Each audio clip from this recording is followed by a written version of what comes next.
In Deutschland leben heute mehr Ausländer als je zuvor. Tendenz steigend. Das ist eine ganz andere Kultur, die haben ganz andere Maßstäbe und die passen hier nicht rein.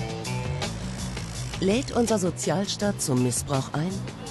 Oder wollen wir unseren Wohlstand nur für uns behalten? Jetzt muss mal hier was getan werden.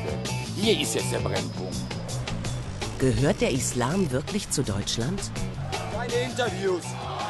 Im Moment bestimmen die Radikalen den Ton. Auf beiden Seiten.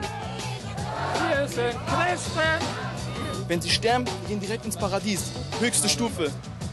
Sind die vielen Zuwanderer eine Gefahr für die deutsche Kultur und für liebgewonnene Traditionen? Wie nennt man das in echt, Laterne? St. Martin. St. Martin. Ja. Integration geschafft. Ja, Mann. Zeit für zugespitzte Fragen und eine Bestandsaufnahme. Wie viele Ausländer verträgt Deutschland? Wir fangen an mit einem heißen Eisen. Kriminalität. Vorurteile. Ängste. Fakten. Diebe bei der Arbeit. Nichts scheint vor ihnen sicher zu sein. Der Verdacht, es sind vor allem Ausländer. Beispiel Köln. Zivilfahnder im Einsatz gegen Taschendiebe. Einige der Täter sind der Polizei schon seit Jahren bekannt. Verdienen Sie mit Taschendiebstahl Ihren Lebensunterhalt? Ja, das ist für mich wie auf die Arbeit gehen.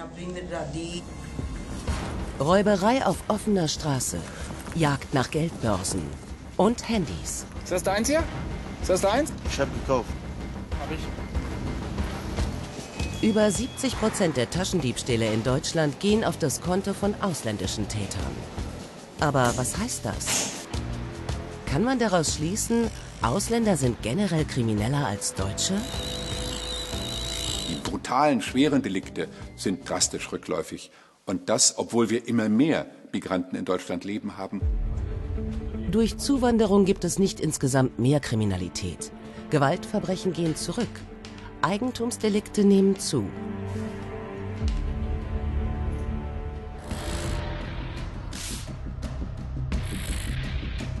Ein Tatort in Berlin. Spurensicherung. Ist es normal, dass der Rollladen schräg runterläuft? Nein. Oder da wo ich dann dementsprechend auch eine Spurensicherung durchführe? Ja. Waren hier Deutsche oder Ausländer am Werk?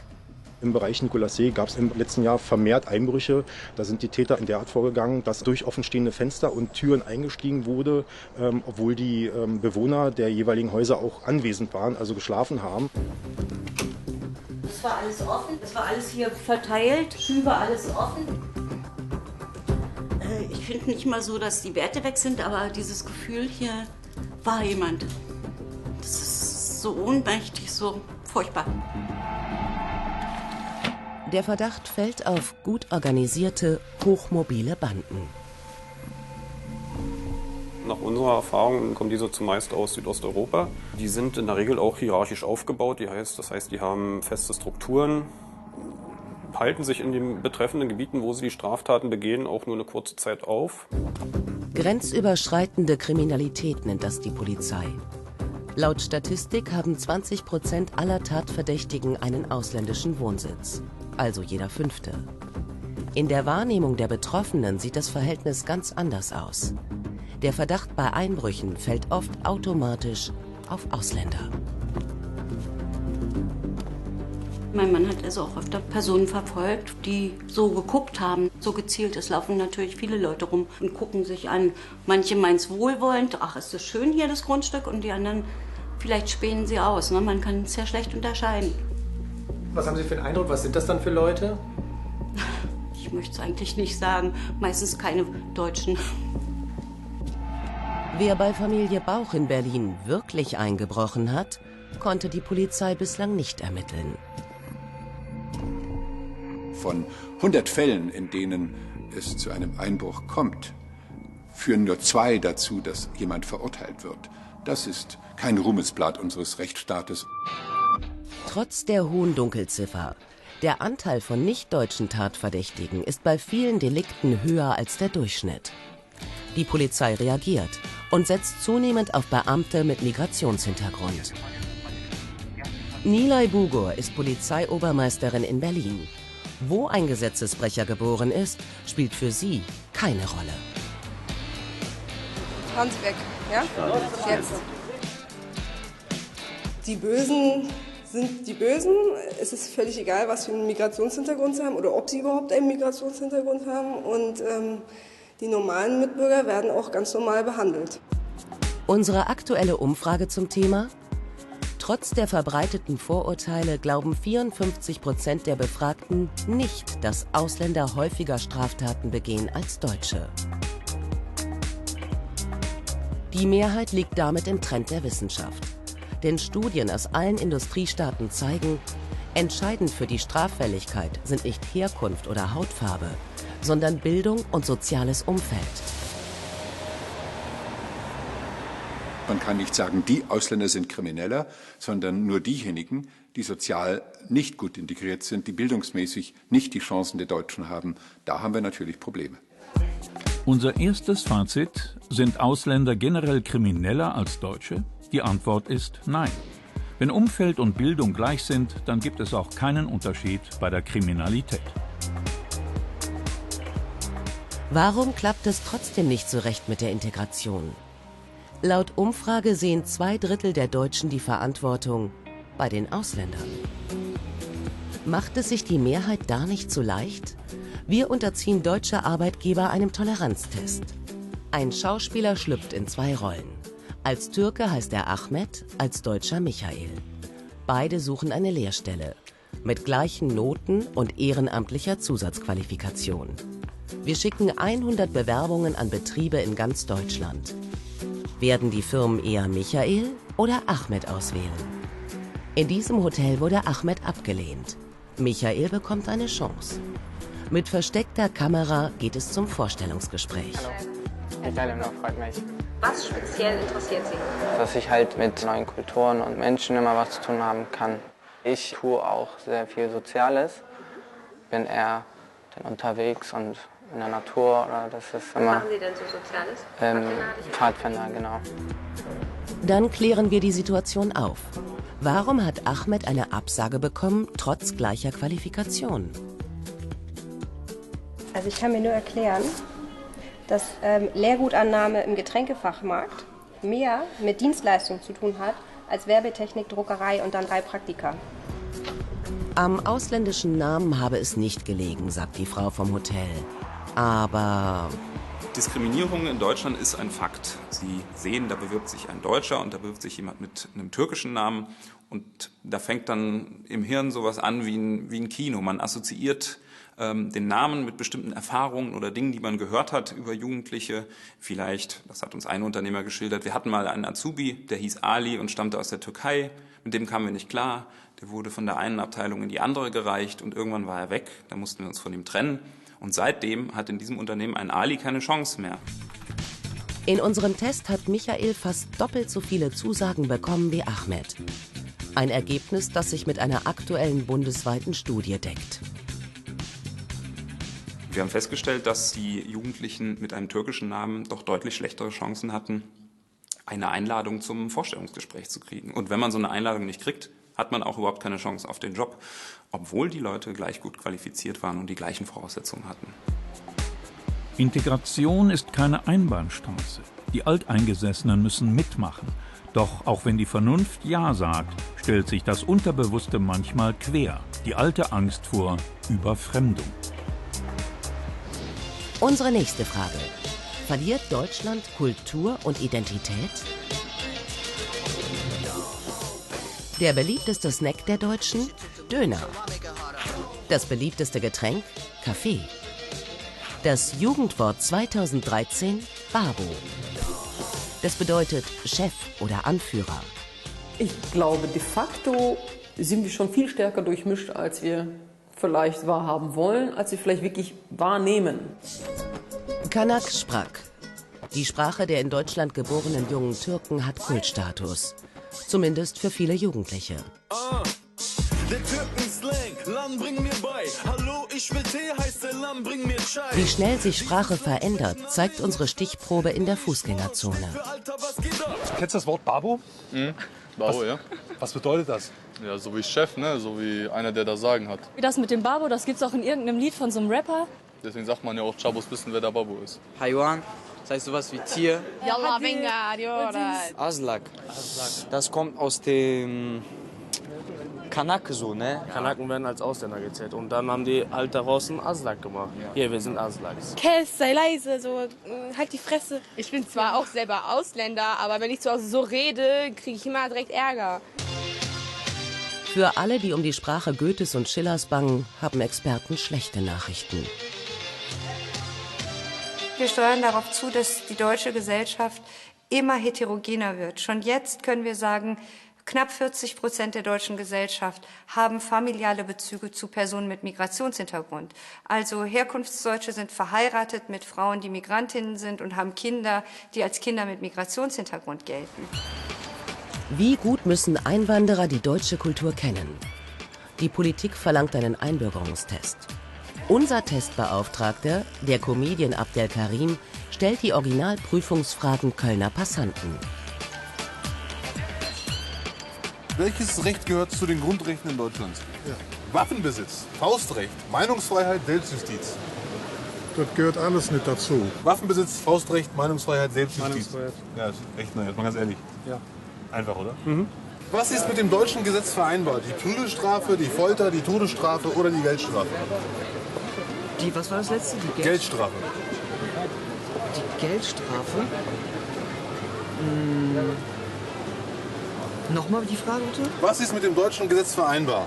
Die Prügelstrafe, die Folter, die Todesstrafe oder die Geldstrafe? Geldstrafe. Geldstrafe, das war einfach. Ja. Was verbietet das deutsche Grundgesetz? Militärdienst, Zwangsarbeit, freie Berufswahl oder Arbeiten im Ausland?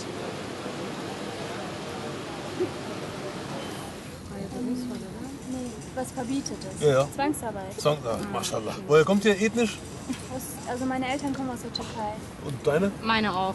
Findet ihr das gut, dass man so einen Test machen muss? Ich finde, das zeigt einfach, dass man ja in gewissem Maßen hier integriert ist und sich mit dem Land auskennt. Und das finde ich auf jeden Fall wichtig, wenn man hier wohnt. Unsere Umfrage zum Thema Leitkultur. Von den unter 30-Jährigen halten 63% Ausländer für eine Bereicherung. Bei den über 60-Jährigen sind es 47%. Also, je jünger die Befragten, desto positiver die Bewertung von ausländischem Einfluss.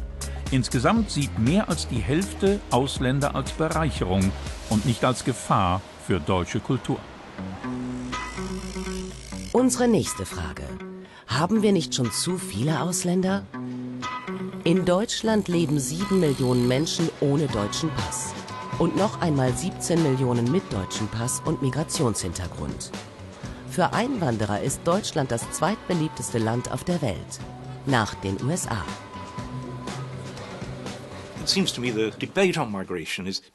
Aus meiner Sicht geht die Debatte über Zuwanderung in die völlig falsche Richtung. Das ist ein großes Missverständnis. Man darf nicht fragen, ob Einwanderer für ein Land gut oder schlecht sind. Man muss fragen, wie viele sind am besten. Aufschwung und Fortschritt in der deutschen Geschichte fallen fast immer mit großen Einwanderungswellen zusammen. Der Wirtschaftsboom im späten 19. Jahrhundert ist nur möglich, weil mehr als 1,5 Million polnischer Arbeiter in deutschen Zechen und Fabriken schuften. Die meisten bleiben. Ihre Nachfahren sind heute bestens integriert. In den 50er Jahren des 20. Jahrhunderts sucht Deutschland wieder dringend nach Arbeitskräften. Vor allem Italiener, Griechen, Türken und Portugiesen kommen ins Land, als sogenannte Gastarbeiter. Der millionste von ihnen bekommt ein Moped als Begrüßungsgeschenk. Das Wirtschaftswunder ist ohne sie nicht denkbar. Doch auf deutsche Gastfreundschaft treffen sie nicht immer. Sollte man Ihrer Meinung nach die ausländischen Arbeiter erst gar nicht nach Deutschland hereinlassen? Ja, man soll sie draußen lassen. Ja. Sie sind hier gewissermaßen eine Konkurrenz für die älteren Arbeiter im Inland. Ja. Und schleppen die Devise ins Ausland und sind einen guten Teil schuld, dass unsere Währung so schlecht steht. Da möchte ich mich eigentlich gar nicht so äußern. Bis jetzt waren sie ja notwendig, aber jetzt ist ja selber so, haben wir ja selber so wenig Arbeit. Ich glaube, dass sie jetzt wieder heim sollten. Ich hätte sie gar nicht lassen. Also ich finde, wir hätten Arbeit genug gehabt für unsere eigenen Leute. Ne? Da bräuchten wir die auf keinen Fall. Also ich bin ein Gegner. Auch die DDR holt Arbeitskräfte ins Land. Sie kommen aus Angola, Mosambik oder Vietnam und leben in abgetrennten Wohnheimen. Die Familien müssen zu Hause bleiben. Integration ist nicht erwünscht. Bei Schwangerschaft droht Ausweisung.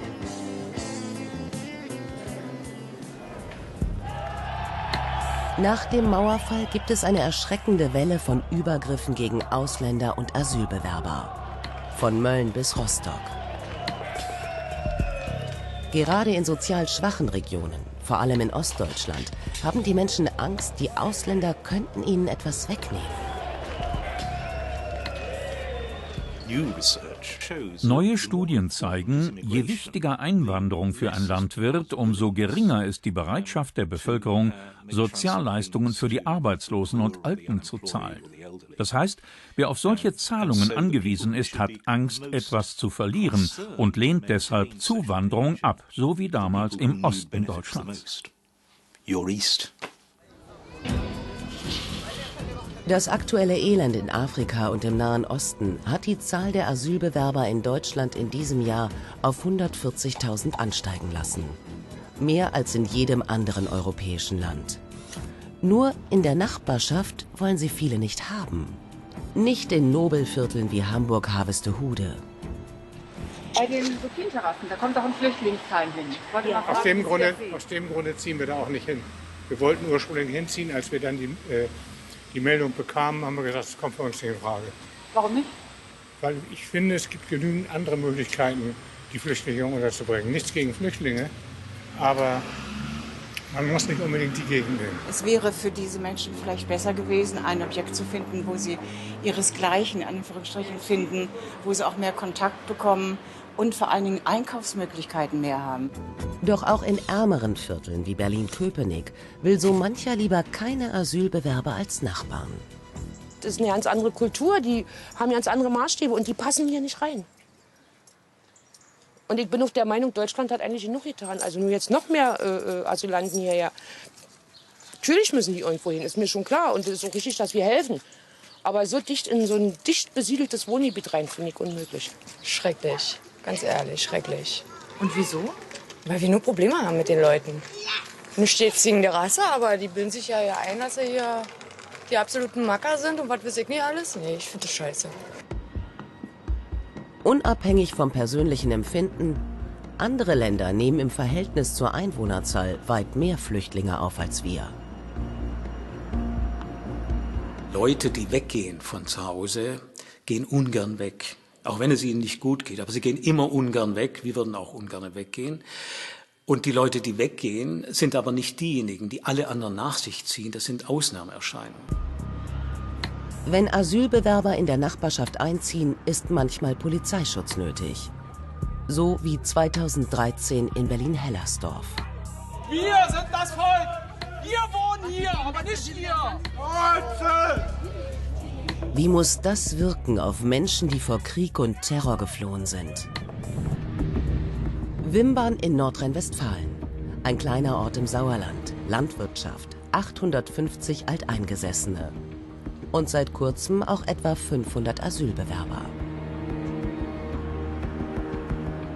Es gibt dann auch Situationen, die sind nicht so toll. Aber ja, was war das zum Beispiel? Zum Beispiel, wenn auf einmal Leute bei dir in Gartenmöbeln sitzen und du weißt dann nicht so, wie du mit denen umgehen sollst. Es gibt sehr viel Müll, sehr viel Dreck. Es gibt einen anderen Lebensrhythmus. Die Leute sind nachts sehr lange wach. Man muss sich sehr umstellen. Ahnen die Anwohner, was die Menschen in den Flüchtlingsheimen durchgemacht haben? Feben ist 17, geflüchtet aus Eritrea. Geflüchtet vor Willkür, Folter und Mord. 8 Monate war sie unterwegs.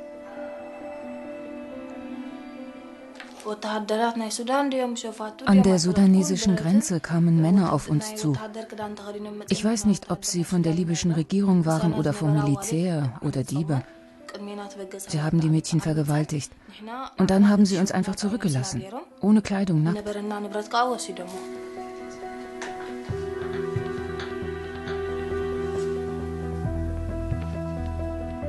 Die große Mehrheit der Deutschen will Verfolgte wie Feben im Land aufnehmen.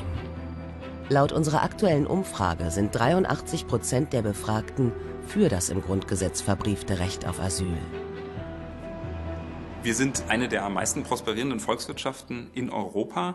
Wir sind zum Teil auch angewiesen auf das Potenzial junger Leute, das man zum Teil vielleicht auch unter Flüchtlingen sehen könnte. Das heißt, jetzt in der aktuellen Debatte zu sagen, Deutschland ist überfordert oder das Boot ist voll, wäre sicherlich falsch. Junge Flüchtlinge mit guter Bildung. Ahmed, Mahmoud und Mohammed erfüllen genau die Voraussetzungen, die sie eigentlich zu begehrten Zuwanderern machen sollten. Doch als Asylbewerber in Deutschland können sie erstmal weder arbeiten noch weiter studieren. Die 3 Brüder sind aus Syrien geflüchtet vor Krieg und Terror. Ohne die Eltern. Syrien ist ein Land des Todes. Tragödien, Genozid, Massaker. Das alles findet man in Syrien. Wirklich alles.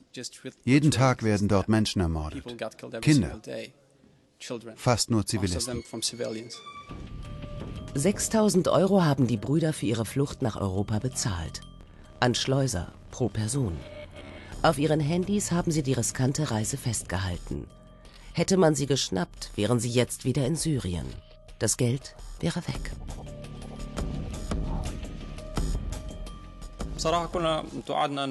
Ich hoffe hier einfach auf ein besseres Leben. Es läuft bis jetzt auch ganz gut. Es gibt nur die Sprachbarriere. Leider haben wir hier noch nicht die Chance bekommen, einen Deutschkurs zu besuchen. Ich muss jetzt einfach nur abwarten, ob mein Asylantrag angenommen wird. Dann will ich weiter studieren, damit ich bessere Chancen habe auf ein gutes Leben.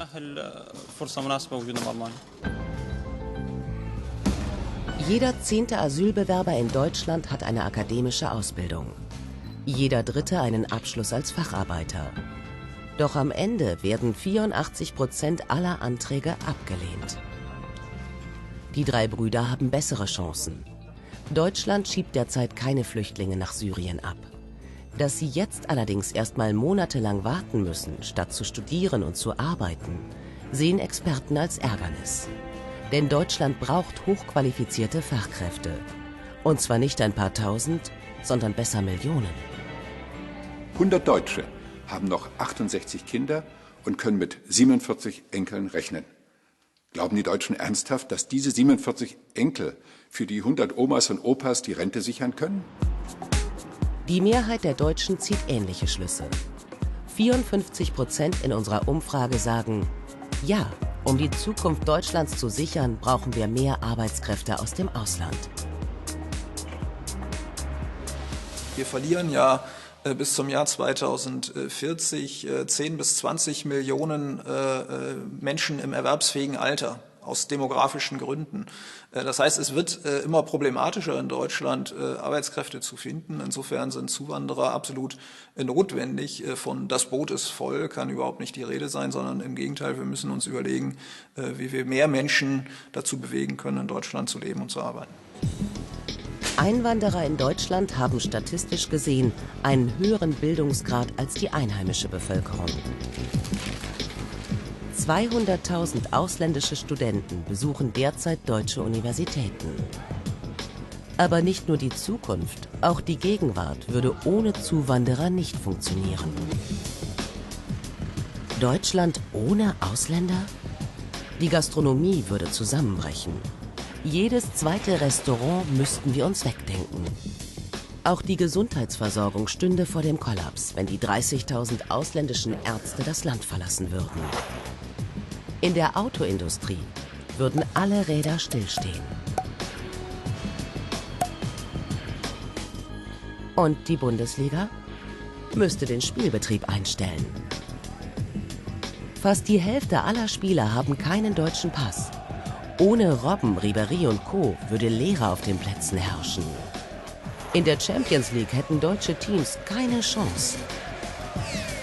Und einen Trainer hätten die Bayern dann auch nicht. Wir wollten wissen, ist das Boot voll? Die Antwort ist zum Glück nicht. Und um im Bild zu bleiben, aus wirtschaftlicher Sicht bräuchten wir noch viel mehr, die mitrudern.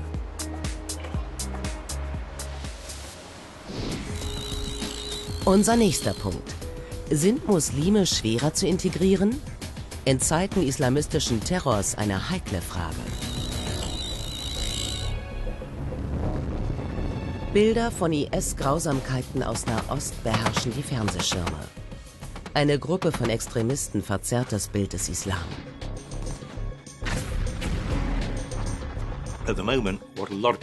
Tatsächlich sind im Moment viele besorgt über die Einwanderung von Muslimen in die Gesellschaften des Westens. Die Frage ist ja, ob Integration hier gelingen kann. Und es ist wirklich auffallend, dass im Grunde alle westlichen Länder das gleiche Problem haben.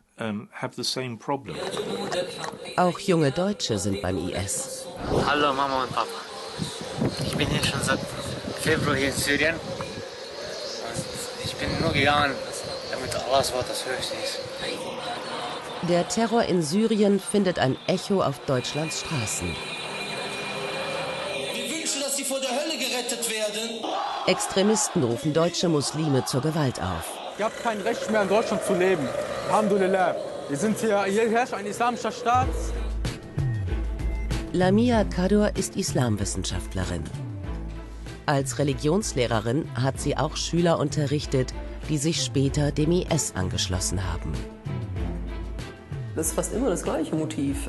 Man glaubt wirklich für die Sache Gottes zu kämpfen. Man glaubt, zumindest zu dem Zeitpunkt glaubt man das, wenn man dorthin geht, dass man Gott damit einen Gefallen täte, dort den Islam in irgendeiner Art und Weise zu verteidigen. Was natürlich voraussetzt, dass der Islam irgendwo angegriffen wird. Das Gefühl, angegriffen zu werden. Ausgerechnet in den toleranten Gesellschaften des Westens. Tatsachenverdrehung. Wir müssen uns ja auch wehren. Wenn wir angegriffen werden, können wir uns ja auch wehren. Ne? Und von wem werdet ihr angegriffen? Von anderen Ungläubigen, von den Kuffars. Die beschützen ihr Land, die verteidigen ihr Land. Die haben auch Werte und Ideale. Das hat zum Beispiel der Westen nicht. Die machen Dschihad. Die wollen, wenn sie sterben, die gehen direkt ins Paradies. Höchste Stufe. Die große Mehrheit hat mit den Extremisten nichts zu tun. Doch die bestimmen das Bild. Sie sind gegen das politische System, weil sie gesellschaftlich mehrfach und ständig diskriminiert werden. Das heißt, sie suchen nach Möglichkeiten, sie suchen nach einem Ventil und sie können schlecht Nazis werden. Also sie hätten übrigens genauso gut Neonazis werden können, also was die Anfälligkeit betrifft und was die Mechanismen betrifft. Ausgerechnet Hooligans und Neonazis demonstrieren gegen deutsche Islamisten. Radikale gegen Radikale.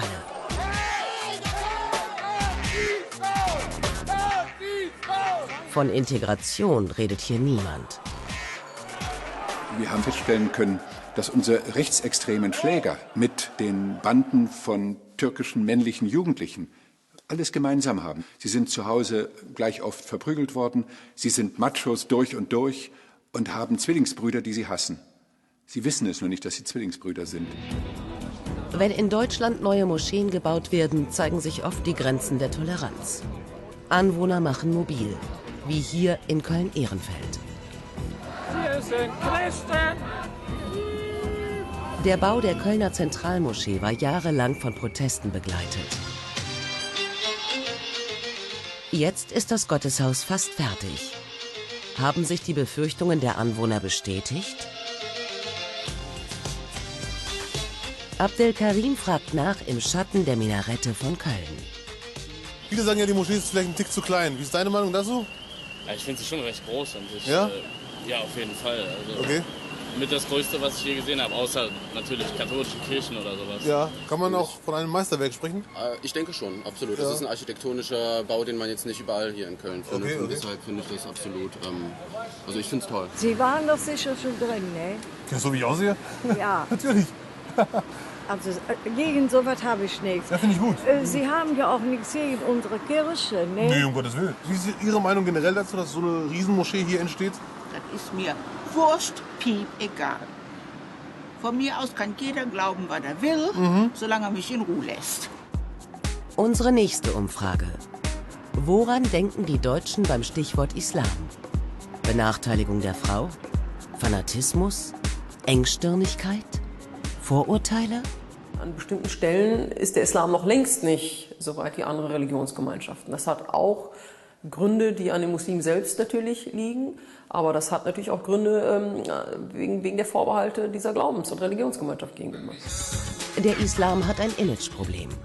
Dabei distanzieren sich die muslimischen Gemeinden in aller Klarheit vom Terror der Extremisten. Und 78% der türkischen Muslime mit deutschem Pass sind laut einer Umfrage bereit, sich, Zitat, unbedingt und ohne Abstriche in Deutschland zu integrieren. Dennoch warnen Experten vor Parallelwelten, vor Vierteln, in denen kein Deutsch mehr gesprochen wird. Aus wissenschaftlicher Sicht wäre es sinnvoll, wenn Zuwanderer nicht in eigenen abgeschlossenen Vierteln wohnen. Und genauso sollte man sicherstellen, dass die Leute die Landessprache lernen. Das ist ganz wichtig. Aus vielen Studien geht hervor, dass soziale Integration immer dann sehr schwer wird, wenn die Menschen die Sprache nicht beherrschen. Wer nur schlecht Deutsch kann, hat im deutschen Bildungssystem und später auf dem Arbeitsmarkt kaum Chancen. Das gilt für Muslime genauso wie für Nichtmuslime. Bildung ist das zentrale Moment. Nehmen wir die Iraner, sind eigentlich auch aus dem muslimischen Kulturkreis kommend, aber fast 60% sind Richtung Abitur unterwegs, deutlich mehr als die Deutschen. In 50 Jahren, prognostizieren Experten, könnte der Bevölkerungsanteil von Christen und Muslimen in Deutschland etwa gleich groß sein. Verständnis für Sprache und Religion. Was wissen wir wirklich voneinander? Feiern Sie Weihnachten? Nein, ich bin Muslim. Okay, und Ja, halt, meine Frau ist Deutsche. wissen Sie, warum die Christen einen Tannenbaum zur Weihnachtszeit nach Hause schleppen? Ja, die Christen denken, die Weihnachtszeit kommt Jesus in den Baum. Wie immer. Die kommen von dem oben, kommt in den Baum. Ich habe auch gehört, die feiern diese Weihnachten, weil sie, ich weiß nicht, der Tag, wo der Christ geboren ist. Sind Sie der Meinung, die Christen sollten öffentlich feiern oder lieber heimlich zu Hause? Öffentlich. Wenn Weil ruhig- ich meine, Religionsfreiheit, ne? Ja. Ich meine, Deutschland ist ein christliches Land und ich denke, Ja. man sollte das öffentlich machen. Sind deine Kinder in dem Alter, dass sie das auch mitmachen schon? Ja, schon längst. Und wie nennt man das in echt, Laterne? Das Fest? Diese Geschichte halt? St. Martin. St. Martin, richtig. Ja. Integration geschafft. Ja, Mann. Super. Bist du der Meinung, man sollte das St. Martin lassen? Martinsumzüge? Oder sollte man Nein, lieber wieso? sagen... Die Kinder haben doch Spaß. Ja, aber umbenennen. Viele sagen ja, wir müssen das umbenennen. Nach was denn? Sonne, Mond und Sterne. Quatsch. Lass es so, wie es ist. Wir machen die Gegenprobe vor dem Kölner Dom und wollen prüfen, was Passanten über den Ramadan wissen. Sagt Ihnen der Ramadan etwas? Ach du Grüne, jetzt fangt ihr mit dem Ramadan an. Der sagt uns gar Der nichts. sagt uns ja nicht. Ja, das ist Fastenzeit der Muslime. Das ist vielleicht was für die Jungen, für uns Alte. Ich weiß nicht. Wissen Sie ungefähr, wann das ist? Anfang des Jahres oder jetzt Ende des Jahres auch? Oder in der Mitte? In der Mitte glaube ich nicht. Ich weiß das nicht, vor Weihnachten? Bei uns in der Gegend ist das Gibt's nicht sowas so. gar nicht. Woher kommen Sie denn? Na, aus Ostdeutschland, direkt an der polnischen Grenze. Sind Muslime schwerer zu integrieren? Die Antwort ist nicht leicht, aber bei allen Problemen fest steht, die Integration ist schon viel weiter, als es Islamisten und Islamgegner wahrhaben wollen. Auch unsere nächste Frage weckt bei vielen Emotionen. Wollen Zuwanderer bei uns nur abkassieren? Seit Anfang des Jahres gilt die Arbeitnehmerfreizügigkeit in der EU auch für Rumänen und Bulgaren. In vielen Kommunen bereiten seitdem sogenannte Armutszuwanderer Sorgen. Wir fragen nach in Duisburg und treffen auf Ablehnung, auch bei denen, die selbst ausländische Wurzeln haben. Seitdem die Rumänen und Bulgaren hier sind, ist das echt etwas krimineller geworden. Drogerei, Klauen und überall Verbrechen. Wir gucken mal denn auf die Straße, alle dreckig. Die Leute finden keine Arbeit. Meine Eltern haben mich großgezogen ohne Kindergeld.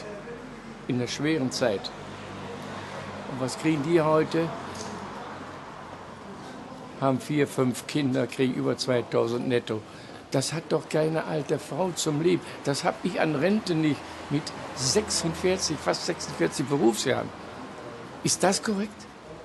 Nein. 2000 € netto?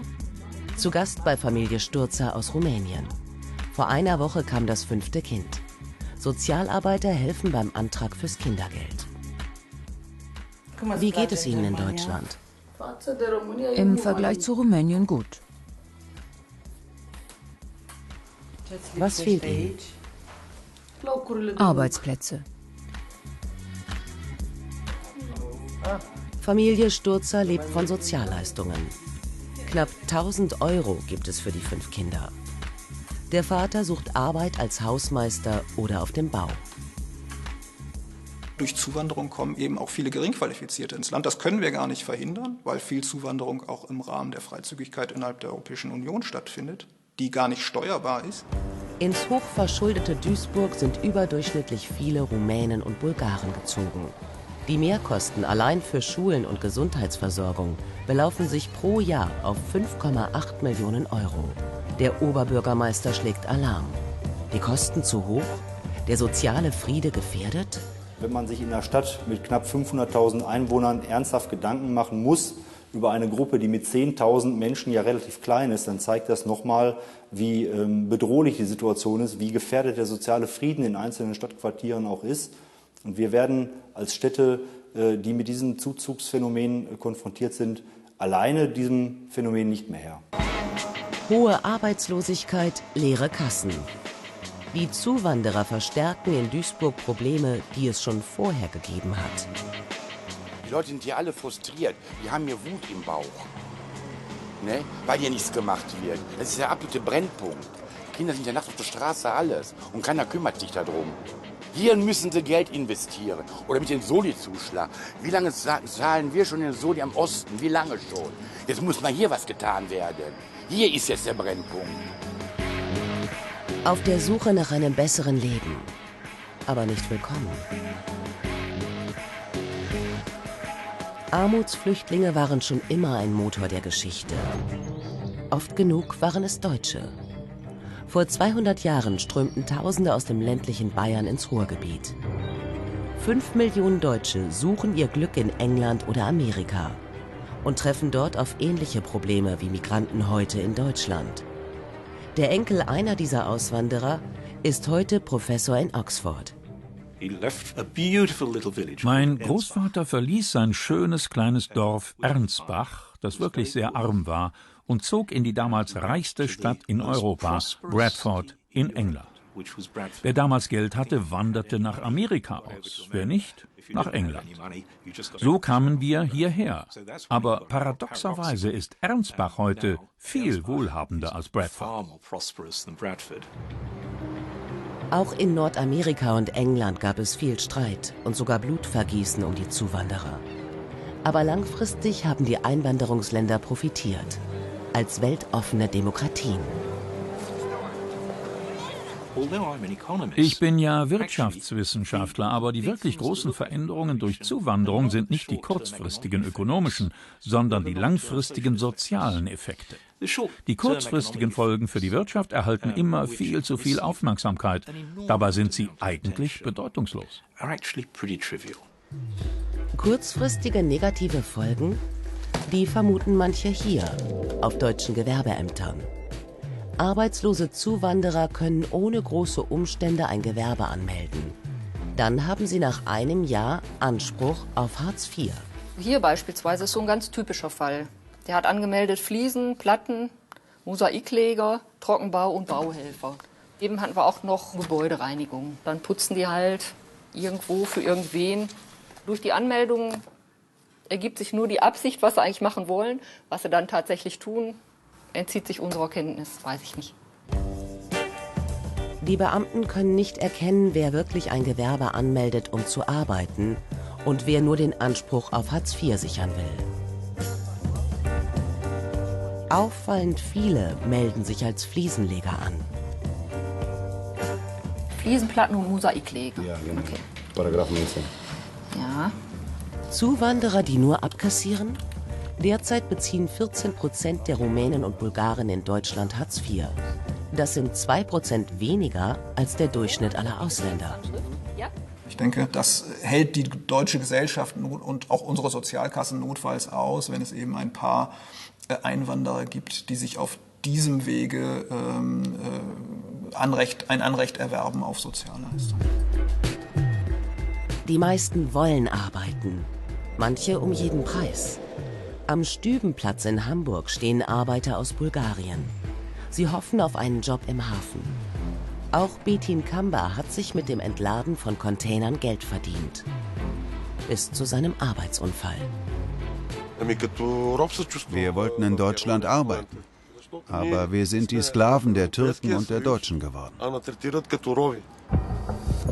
Der Stübenplatz frühmorgens. Shake Hands im Graubereich des deutschen Arbeitsmarkts. Hier gibt es billige ausländische Arbeitskräfte. Mit Autos werden sie abgeholt und zu den Auftraggebern gebracht. Versicherung? Sozialabgaben? Das spielt hier oft keine Rolle. Wir fahren hinterher. Die Arbeiter steigen noch einmal um in einen Kleinbus. Was sie verdienen, ob sie versichert sind, das wollen sie uns nicht sagen. Einer der Männer im Kleinbus fordert uns auf zu verschwinden. Niemand traut sich mehr mit uns zu reden. Besonders bei den Frauen ist es schlimm. Sie arbeiten für 5 € von 6 bis 21 Uhr. Sie sind wirklich Sklaven. Weiße Sklaven. Nach seinem Arbeitsunfall erfährt Betin Kamba, dass er gar nicht versichert war. Man hatte ihn einfach belogen. Kein Einzelfall. Gülcan Süleymans Sohn wurde von einem Gabelstapler überrollt. Auch er nicht versichert. Die Mutter möchte möglichst bald weg aus Deutschland. Aber zuerst will ich, dass mein Sohn wieder gesund wird. Er ist doch erst 22.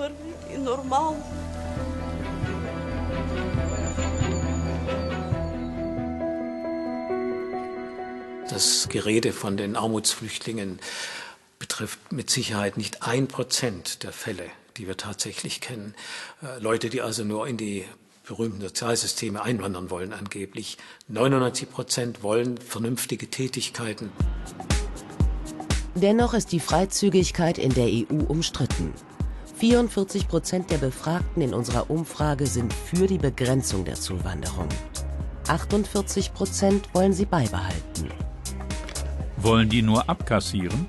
Unsere letzte Frage hat eine klare Antwort. Die große Mehrheit, die vor Armut flieht, hofft nicht auf Almosen, sondern will arbeiten für ein besseres Leben.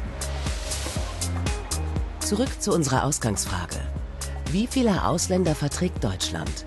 Die Antwort der Wissenschaft ist eine Herausforderung für die Gesellschaft. Das ist natürlich immer die entscheidende Frage und es gibt darauf nur eine ganz einfache Antwort. Das Ausmaß der Zuwanderung muss sich immer danach richten, wie gut die Integration in die Gesellschaft gelingt. Es kommt also auf uns an. Das Thema Zuwanderung war schon immer ein heißes Eisen. Aber unsere Umfrage hat gezeigt, die Mehrheit der Bevölkerung kann schon jetzt gut damit leben, dass Deutschland ein Einwanderungsland ist. Abend.